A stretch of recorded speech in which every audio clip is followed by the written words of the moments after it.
Hi, this is David with AARP, Arizona Hispanic Connection, and with me is Frank Barrios. We took a trip, a very special trip, I might add, and by the way, today's Frank Barrios' birthday.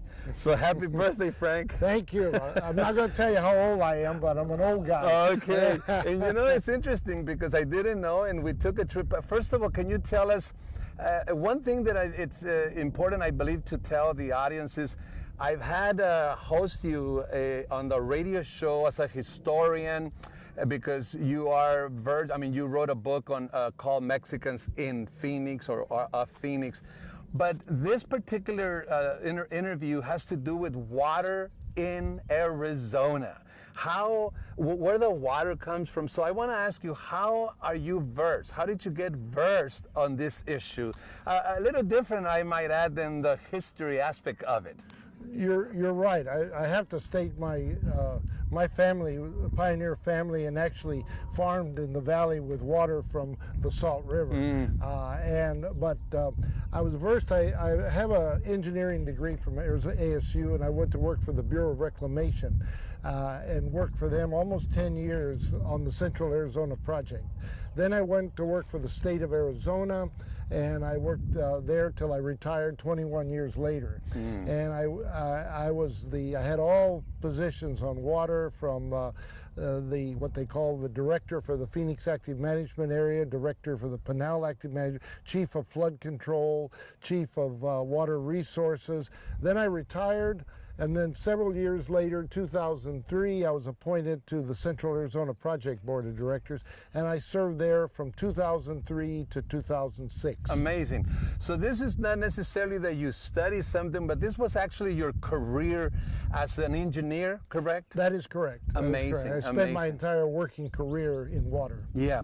You know, AARP got to know that you were versed in issues. I mean, you went to AARP to speak on the Grand Canyon. I'm sure you remember that. Right. What were other issues that you addressed with our members in the past? Well, I'm known by many people as a historian. So the history of the Mexican people of the valley, right. History of water. I've done a lot of issues on history of the water battles, the projects that were built for water, and of course, one of the things I did a lot of is I did a lot of Grand Canyon hiking. I've been to every corner of the Grand Canyon, so I often speak about what I've seen in the Grand Canyon. And of course, today we're very dependent on the Colorado River, and the Colorado River is the river that created the Grand Canyon that we love so much today. Definitely. Now, help us understand, Frank, from I guess the more, from highest to lowest, where does water start when we drink it, when we use it to wash clothes, for irrigation systems, etc., in the valley here in Phoenix, and actually even in Arizona? Where does it start? Well, there's separate types of water, and each of them have different sets of history, if you will, to them. But on a river, it usually starts in the high country. You have snow that's deposited, and then as that snow melts, it usually goes and forms a river somewhere.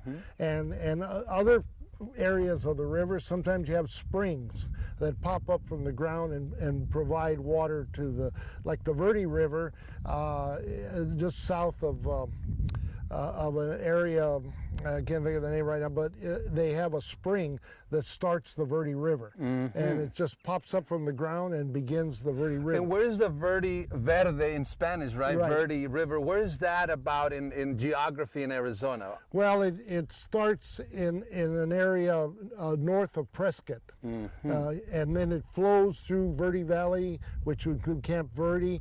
Then it comes through some desert areas, through Fort McDowell, and it reaches the Salt River not far from where we are today. It actually merges with? That's correct. Interesting. And once it merges, it's no longer the Verde River, it becomes the Salt River. And then as you flow downstream, the Salt River joins the Gila, and it becomes the Gila River. Very interesting. And then the Gila River flows hundreds of miles to the Yuma area, and it joins the Colorado River. and then the Colorado River flows into the ocean. Now, let me bring you back just a little bit, Frank. So, can you name the main sources of water? And I'm talking about up here, from the top to the low, right? The main sources of water that reach the Phoenix Metro, perhaps the Buckeye, the Yuma, the Tucson area. What are the sources up here? Well, surface water, we're very lucky. The Salt River is a flowing river that, and of course the Verde becomes the Salt, but we're very lucky to have a flowing river. But there is a reason why they called it Arizona, arid zone, if you will. Okay. There's very few running rivers in Arizona. And we're lucky to have one that ran through Phoenix, and so that surface water is used and provides water for farming, for all kinds of things. So Salt River would be the main one? Within a certain area. Okay. And now, because of the way the rules are on water, if you use the water first in time, first in right, so that if the people that farm First in the valley, in time, first in right. First in right. What does that mean? It means that if you use that water and put it on the land in 1800 and something, then the water right is associated with that land because you used it before other people did. This is surface. Surface water. Can you explain the difference, surface and groundwater? What is the difference? Well, over thousands of years, rainwater, some of it runs off, goes into the rivers, others percolates into the ground. And over the years, it's stored underground. Where Phoenix, the metropolitan Valley of the Sun is, there's a huge basin underneath. And over the millions of years, water has accumulated in that basin. And that is called groundwater. Okay. And it elevates up, and once we discovered pumps, we found that was a good source of water. Okay. I mean, truly, probably earlier you could dig a well and see the water was that close. But once you got the heavy-duty pumps, then they started pumping this groundwater, and it started dropping. There are places in the central part of Arizona where some of the wells go far down as 3,000 feet trying to reach water. And eventually, groundwater, not like surface water, because every year the rivers will run. Some less than others. Some that's called a drought or a flood, but they run every year. But groundwater is a source that once you take it, it's depleted. It goes, and you keep using it, and it keeps going down. Can you name a couple of places where it's packed, filled with groundwater? Well, if you go to the Buckeye area, the Buckeye area, because they've been applying surface water on their crops, part of that water goes into the ground. I see. So it's an interesting area that the rest of the state lacks water, but in the Buckeye area, it's the opposite because they've been farming on it and the water levels keep coming up. And so to farm, they actually have to use drainage pumps. And they have to drain the ground, and they pour that water into the river that they drain, and that water goes to the farmers in the Gila Bend area. I see. How about in Tucson? Do they have groundwater? That's all they have. Tucson area. Yeah, Tucson area, at one time, I don't know if it still is, but at one time it was the largest city in the world that was completely 100% on groundwater. Amazing. But today they are taking CAP water. Now, let me go back just a little bit, and then so you have the Colorado River, the Verde River, right? The Salt River, right? And are those the three main sources of water that reaches us from the mountains, the high country? There is also another one, the Agua Fria. The Agua Fria. But it's not a lot of water. Okay. But right now with the CAP, they store water behind Lake Pleasant. Right. And so, but it's storage of Colorado River water behind Waddell Dam, it's called. But normally the Agua Fria is not a big water producer. Got it. But there was enough where the farmers in that area built Waddell Dam originally and farmed with the water that was coming from there. Can you take us through how the water structure, the projects that eventually bring us to the current time in 2019? I'm talking about dams, I'm talking about canals. What are the companies and the projects that began to develop, if you can mention years, if possible, at least ballpark, that develop all this infrastructure of water? Well, originally, we all heard of Jack Swilly. He came in there and he did what the Hohokam did, was he would put a diversion dam in the river, divert water from the river and farm. Okay. And the Hohokam did exactly the same thing, maybe starting before Christ. And they would divert water from the river and farm. But this became, as more people moved into the valley, if somebody above you was taking your water and the river dried up when it got to your diversion, you'd pull out your gun and shoot them. A lot of that was happening, but it was there was an attempt to say, we got to stop this. We got to somehow find a way to equalize the water. So in 1902, the Reclamation Act was passed. And the Reclamation Act said, we're going to go into the West and found ways to develop the West through water. And this is the federal government talking? Federal government. It's called the Federal Reclamation Act of 1902. Got it. And what the first thing they did, they said, we're going to build dams. And so they said, right off the bat after they passed the law, they decided to put dams in 3 areas. Arizona was one of them. And the one Arizona got was Roosevelt Dam. Okay, so that was the first. One of the first. There One were of the 3. first. And one of them was Roosevelt Dam. And so they built Roosevelt Dam. This is in what area geographically, ballpark? Well, it's close to Globe? Close to Globe, Arizona. Got it. And they brought in Italian masons that it was built out of cut stone. And they built the Apache Trail so they could get supplies there. And they built the Roosevelt Dam. It was dedicated in 1911. And it was So huge. it was President Roosevelt who Theodore Roosevelt came down to dedicate it. Interesting. And that's why they named it Roosevelt Dam after Teddy Roosevelt. But he came down, he dedicated it, and then they had water to store, and they could bring it. They built, in 1906, they started construction of the Granite Reef Diversion Dam. So then they built canals, and they started... okay, so that's a second dam? It's a small, just called the diversion dam. Roosevelt Dam was a big dam, very large, very costly in those days. But and the granite, where's that at? That's roughly. Roughly, it would be not far from Mesa. You might say. Got it. It's several. Many miles. It's just down, maybe several miles downstream of where the Verde and the Salt meet. Was there a third dam? The dam started coming from then on. Okay. Several? Many. They built 4 dams on the Salt River, 2 dams on the Verde River. And all of them controlled, and part of the law was the Salt River Project. I see. Salt River Project came in and built these dams to get more storage. That would be SRP. SRP. Okay. To get more storage so they could store water and deliver it to the people in Phoenix. And they would supplement even... That was big, wasn't it? Oh, it was very big. And over the years, every year or so, they would build a new dam, more storage, more water available, surface water.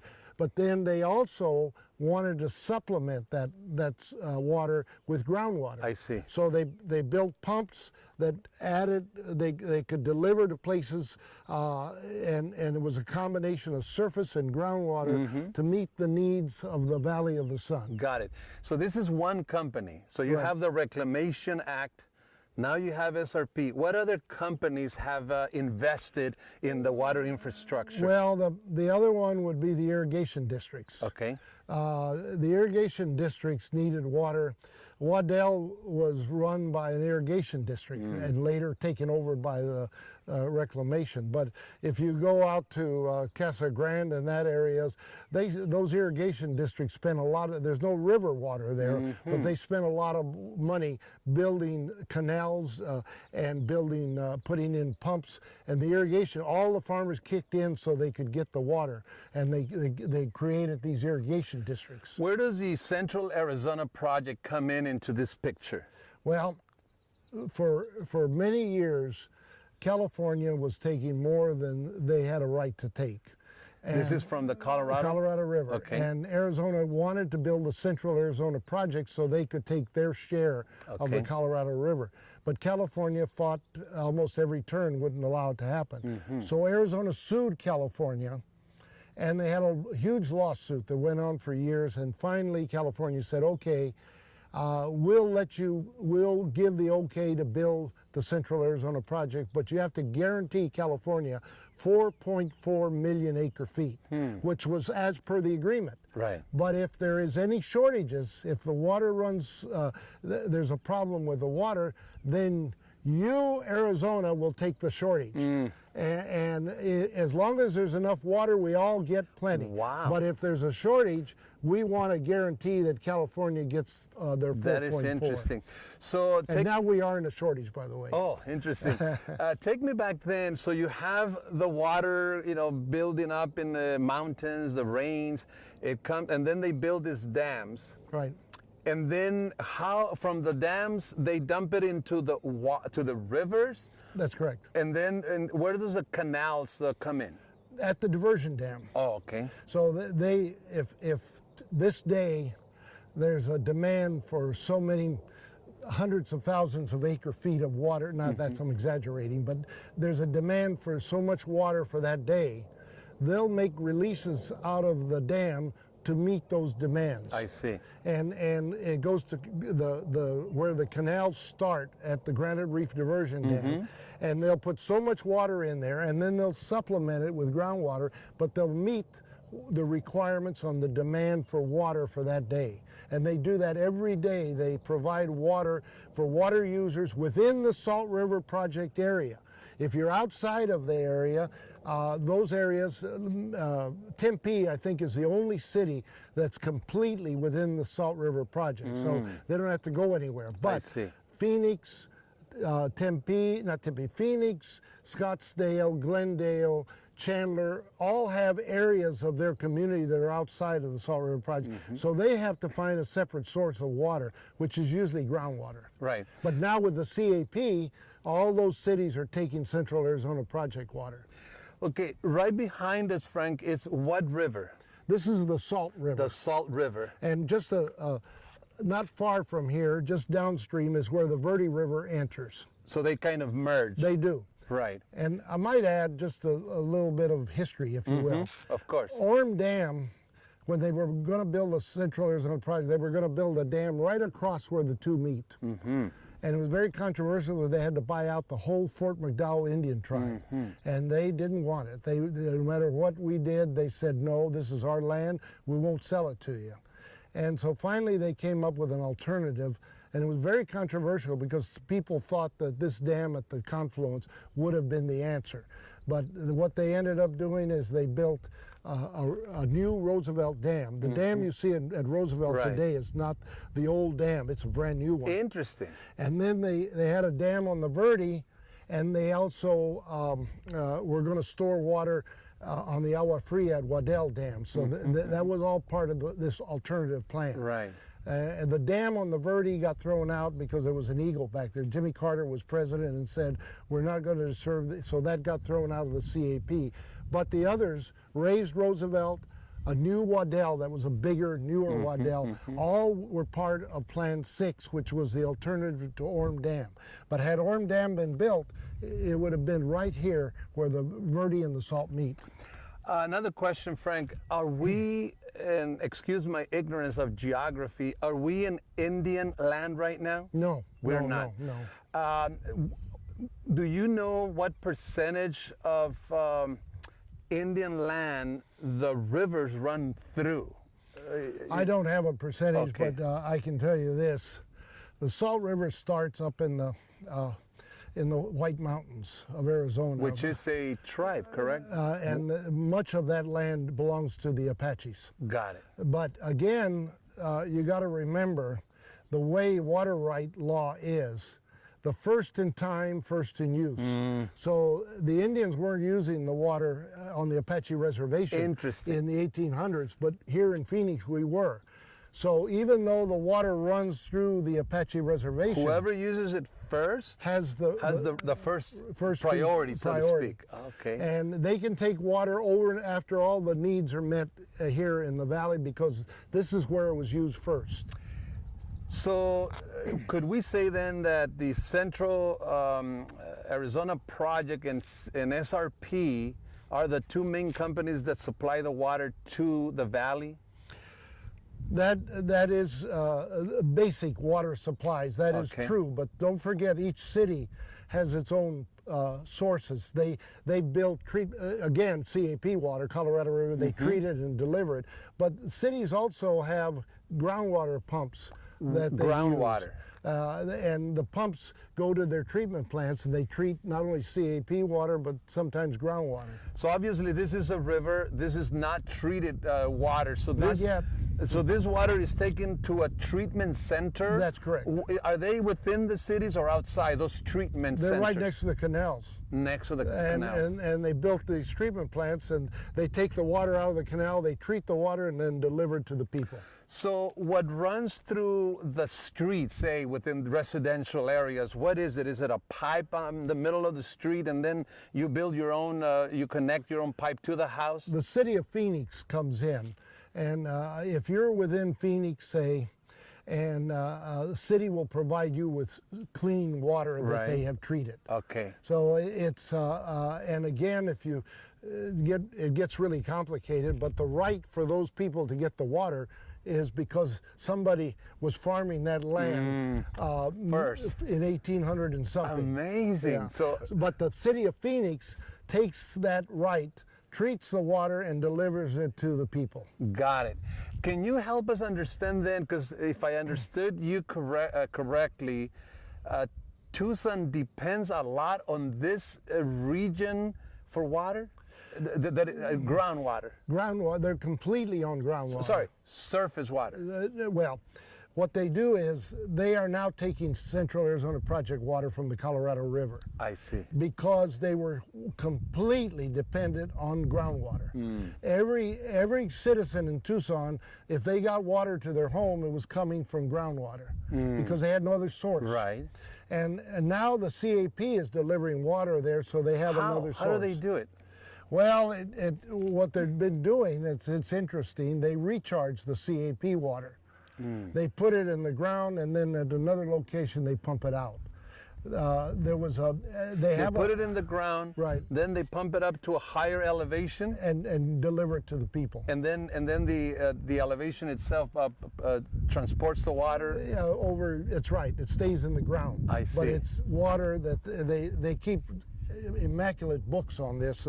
This water was put in the ground, and they keep track of how much water is stored underground and how much is used. I'll tell you an interesting story. They once tried to treat the water from CAP directly like we do here. But when they treated the water, they found out there were chemicals in the water from the Colorado River. And when people turned on their faucet, it came out orange because it reacted with the pipes. Amazing. So the people were complaining. So they said, okay, what we're going to do is, until we get rid of those old pipes, we're going to take the water and we're going to put it in the ground. And that way it's stored there for future use, and we'll continue giving you groundwater, which won't affect the pipes. Right. And then sometime in the future, they'll actually take the CAP water and treat it when you have new pipes that don't rust from the chemicals. Got it. Do we foresee any shortage of water in the near or far future? Oh yeah. In fact, we're in a drought right now on the Colorado River, not on the Salt River. So anybody who gets water from the Colorado River may face some issues. That's correct. That is correct. See. And not, in fact, right now, I don't want to get into it, but there's a big issue. The federal government has come in and says it looks like in a very near future we're going to be in a drought, and the water levels behind Lake Mead are going to drop below a certain point, and we're going to have to cut water back to Arizona, Nevada, and maybe Mexico. Interesting. Right now, the issue is the federal government came back and said, you know what, rather than wait for the water, what triggers it, you reach a certain elevation behind Lake Mead or behind Hoover Dam. When the water hits that level, that triggers the shortage. And then Arizona has to take a cut. And what the federal government has said, we want all of you to take part in leaving water in the dams. So you got to come to us with a plan telling us how you're going to keep water in the dam, even before you reach that point. Right. So maybe we can push the drought off for a while, because the minute there's 1,000 lawyers that know when you hit that point, you've got to cut people's water. So what the plan is right now, several people have agreed to leave water behind Lake Mead and hope that the water won't drop below that level. Got it. And that's all 7 basin states are taking part in that. And I think Mexico is taking part in it also. Got it. And they all giving up something to leave water behind Lake Mead so it doesn't reach that point. So Frank, how about the Hoover Dam? I know this is in Nevada, if I'm not mistaken, correct? It's part of it's in Arizona and the other parts of Nevada. Can you tell us a little bit about the history of the Hoover Dam? Well, it was built in the 1930s. Was completed, and it was there was a need for water. Southern California farmers, Yuma farmers, everybody needed water, and again. The federal government moved in to build a dam there at Hoover Dam. The Hoover must have been the last name of a president as well. President Hoover, that's right. And the lake behind that was formed behind it was called Lake Mead. And so it was a huge undertaking. It was the first really big dam.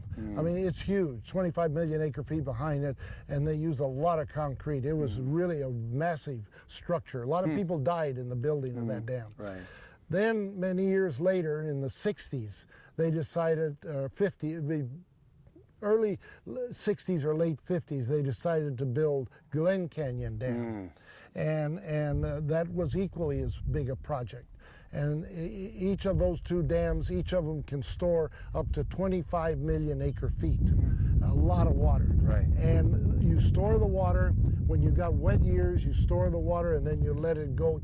And who depends on that water?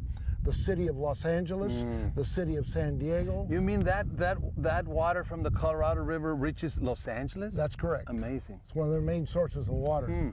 If you ever saw the movie Chinatown, there was a lot of shenanigans trying to get water to Los Angeles. But Los Angeles, the Metropolitan Water District of Los Angeles takes 1 million acre feet out of the Colorado River and pumps it all the way to Los Angeles. And then some of that water goes to San Diego, and then Phoenix, and all the Phoenix area and Tucson also live on that water, and Mexico. There's 1.5 million acre feet that go to Mexico, to Mexicali and Tijuana. Those areas receive large amounts of water from the Colorado River. Wow, amazing.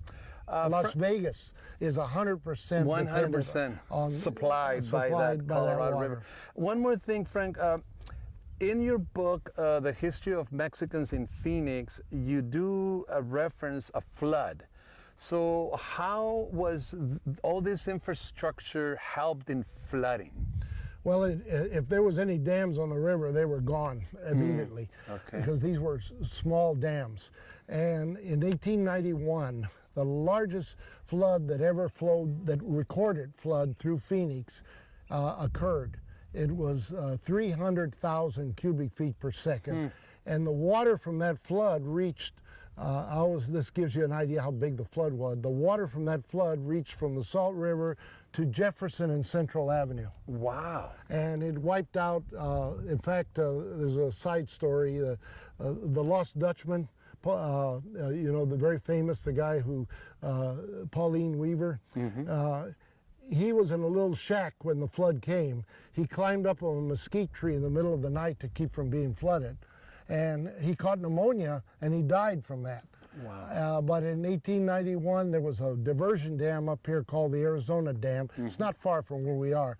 Of course, it wiped it out in a second. And very dangerous, huh? well, people died, and it was the largest flood ever to go through Phoenix. And it was, but again, There were no dams upstream, nothing to prevent the water from So coming once down. the dams were constructed, then that issue of No, flooding kind of kind of.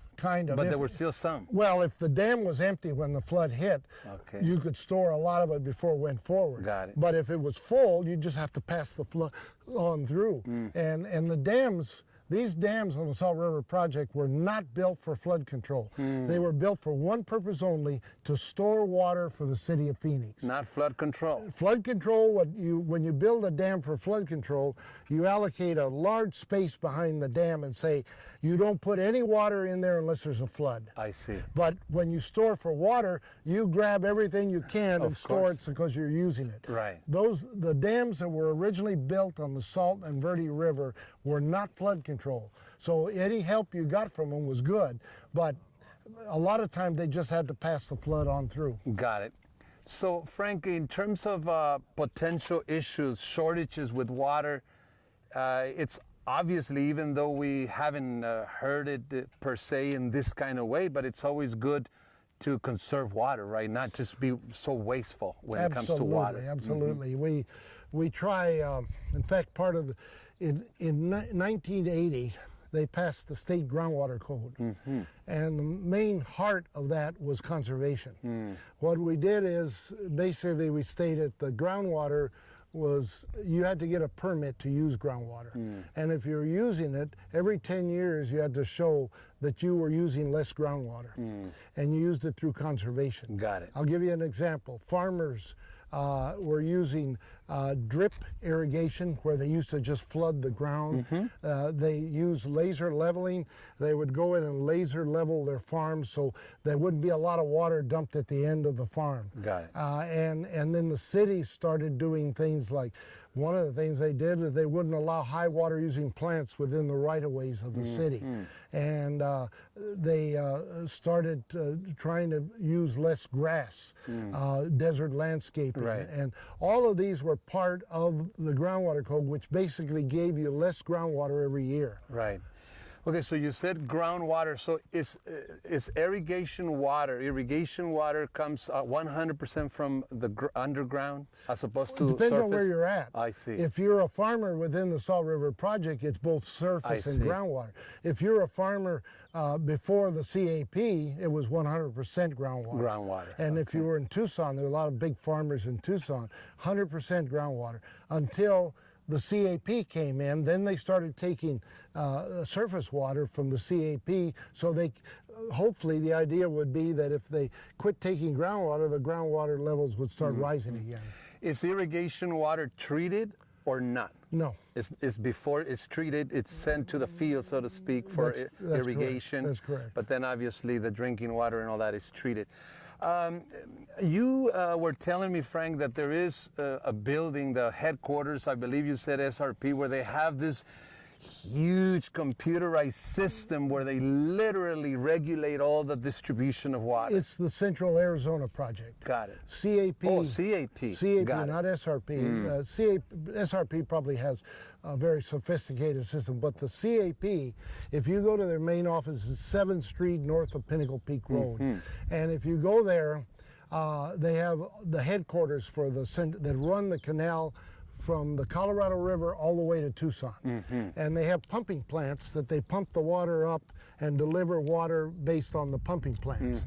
And what you do is, if you go to their project area, you'll see a huge computerized system that shows, and when they say, well, we got to pump more water into the canal here, they press a button and it occurs. Amazing. And it's you got to see it. It's just amazing what the project CAP is sophisticated, technically savvy. But again, the idea is to bring that water from the Colorado River through Phoenix all the way to Tucson and in between.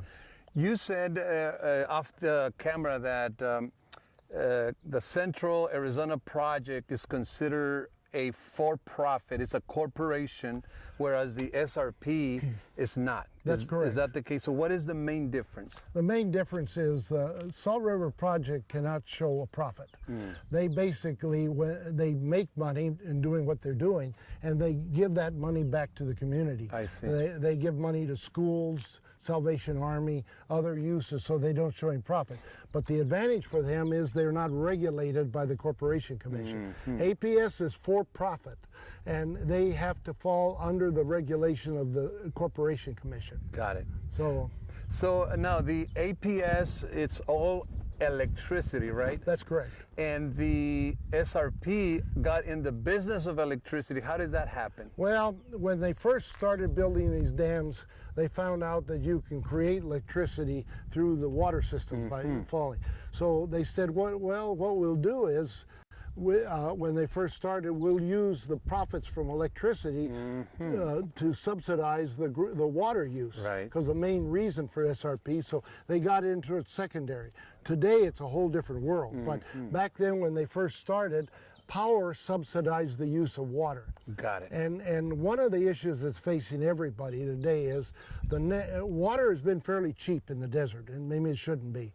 But the next increment of water that we bring in as we grow is going to be very costly because there is no more water that all we can do is move around water that exists. Right. But if we try to bring in new sources of water, it's going to be very costly. And even if sources that are not being used by somebody somewhere, to bring it to use here, again, it's going to cost a lot of money. Frank, we just learned, I believe the Governor Ducey announced this, that we just exceeded the 7 million mark in population in Arizona. And obviously this could not have been possible without water. What has water made possible in Arizona to make it, I believe it's the 5th strongest metropolis in the country? I'm sure water did it. Well, let me, in the Valley of the Sun, in the Phoenix area, people have done a good job in making sure there's a good water supply for growth. Not that it's perfect, but they did a good job. But there are places in Arizona that are growing that don't have the water supply. I see. And they can only grow so far. But Phoenix has, and Tucson also, by taking CAP water, they have decided and made tracks towards finding a supply of water. And of course, there's limits to everything. If you get too big, you got to bring in more water. Right. But right now, the two areas that I'd say basically have good water supplies, Phoenix is one of them, Yuma is the other. Yuma have. The places that are maybe in trouble is Prescott, Payson, Flagstaff, Kingman. Those areas do not have a good water supply. And if they grow to be too big, they're going to be in trouble. Are you aware that they are growing? Because these are considered more retirement communities in some sense. Have you been to those cities lately? Not lately, but I've been there several years ago. Well, if you go today, there's lots of people moving in. Ooh. And they've got So that could potentially be at least a yellow, if not red light, That's in terms of it's water. a yellow light, but again, they need to be real careful because they don't have the water supply to grow very large. So development and growing, in terms of a state, water has to be up in front, up high in priorities. It should be, but too many people, their highest priority is making money. So they make money and selling they land. worry about the water later, kind of. But one of the things we passed, there's a 100-year water supply. If you're in an active management, you've got to prove that you got a supply of 100 years of water, or the state won't let you develop. Develop, okay. But outside of the active management areas, that's in certain areas, I think what you've got to do is tell people they have less than a 100-year supply if they want to buy there. Got it. And of course they'll scream when they run out of water. Wow. But again, the idea was, but forever and years ago, many people developed, and somebody bought the land and found out there wasn't any water there, and then they were stuck. The Arizona is known, and actually the flag of Arizona has the so-called 5 C's. Water obviously played a big part in the agriculture. I mean, your all of them. All of them had paid water in. Got it. You had copper, cattle, cotton, citrus. All of those wouldn't be without water, and so it was a major part. But again, this was the water was there for that. But when you start growing and you get really large, and some of it depends on where you're at. Like I said, the Valley of the Sun, there was a lot of people did a lot of planning here to make certain there's a future. But again, it limits how many people will come in. Right. But there's other places where all the planning in the world, if people decide they want to live there, they're gonna at some point in the future have a shortage. And you know, Frank, even in biblical times, it is very clear and beyond that the settlements of people always happens where there is water, right? Unless you had Moses, then he could strike a rock and the water came out. Right. But other than that miracle, you have to, I mean, people always settle by rivers, you know, the Nile River, the Tigris, and all those. The Colorado River. The Colorado River. Yeah. So it's amazing. So water, obviously, it's vital. Frank, in conclusion, what's a takeaway from you, or, you know, what is your takeaway in terms of, I guess I almost want to call it like the miracle of water, not only in as a source, but also in men's contribution to channel that water to where it's needed. What is just your overall impression in closing? Well, the impression is we've always had people who knew the importance of water, and they dedicated their lives to make sure there was a continuing water supply. And I'll mention just a few.